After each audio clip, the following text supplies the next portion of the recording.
ఈ రోజు మధ్యాహ్నం మాజీ మంత్రి అనిల్ కుమార్ యాదవ్ సీఎం జగన్ ను కలవనున్నారు. నర్సరావుపేట ఎంపీ అభ్యర్థిగా ప్రకటన చేసిన తర్వాత సీఎంతో తొలిసారి ఆయన భేటీ కాబోతున్నారు. అనిల్ కుమార్ యాదవ్ తో పాటు ఆ పార్లమెంటు పరిధిలో ఉన్న ఎమ్మెల్యేలు కూడా జగన్ ను కలవనున్నారు. ఈ సందర్భంగా నర్సరావుపేట పార్లమెంటు గెలుపు ప్రణాళికలను నేతలకు దిశానిర్దేశం చేయనున్నారు జగన్. ఇక సిట్టింగ్ ఎంపీ లావు కృష్ణదేవరాయలు వైసీపీకి రాజీనామా చేశారు. ఆ విషయం మనందరికీ తెలిసిందే. సో ఏ విధంగా ఉండబోతున్న పరిణామాలను తెలియజేయడానికి మా ప్రతినిధి హరీష్ లైవ్ లో సిద్ధంగా ఉన్నారు.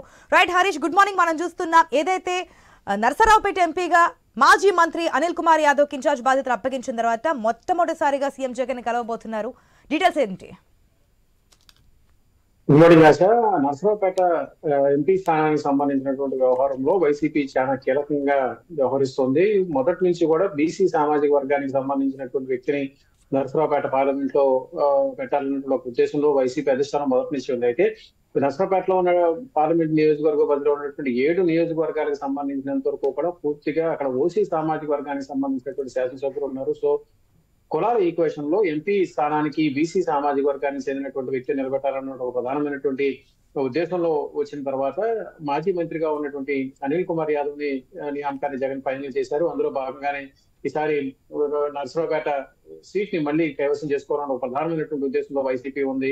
ఎందుకంటే లావు శ్రీకృష్ణదేవరాయలు ఎవరైతే సిట్టింగ్ గా ఉన్నారో ఆయన తిరిగి అదే సీట్ ని కావాలని చెప్పి జగన్ పై ఒత్తిడి తీసుకొచ్చేటువంటి ప్రయత్నం చేయడం, పార్టీ నేతతో కూడా మాట్లాడినటువంటి సిచ్యువేషన్ అయినప్పటికీ కూడా జగన్ నిర్వహించినటువంటి సర్వేలో బీసీ సామాజిక వర్గానికి ప్రాధాన్యత ఉన్నటువంటి నేపథ్యంలో బీసీ సామాజిక వర్గానికి చెందినటువంటి వ్యక్తిని నియమించాలన్నటువంటి ఒక ప్రధానమైనటువంటి ఉద్దేశంతోనే అనిల్ కుమార్ యాదవ్ ని తెరమేగిపించారు. ఈ సీట్ ని ఎట్టి పరిస్థితులను కైవసం చేసుకోవాలన్నటువంటి ఒక ప్రధానమైనటువంటి ఉద్దేశంతో నర్సరావుపేట పార్లమెంట్ పరిధిలో ఉన్నటువంటి 7 నియోజకవర్గాలకు సంబంధించినటువంటి శాసనసభ్యులు ఇన్ఛార్జీలు అందరూ కూడా జగన్ ఈ రోజు కలవబోతున్నారు. వారికి పూర్తిగా జగన్ దిశానిర్దేశం చేస్తారు. ఎట్టి పరిస్థితుల్లోనూ పార్లమెంట్ సీట్ ని కైవసం చేసుకోవాలి, బీసీ ఇచ్చినటువంటి అవకాశాలు, బీసీ సామాజిక వర్గానికి ఇస్తున్నటువంటి గుర్తింపు, అందిస్తున్నటువంటి సంక్షేమ పథకాలు, ఈ వ్యవహారం మొత్తం కూడా జగన్ పార్టీ నేతలకు దిశానిర్దేశం చేసేటువంటి అవకాశాలు మనకు స్పష్టంగా కనిపిస్తున్నాయి. సార్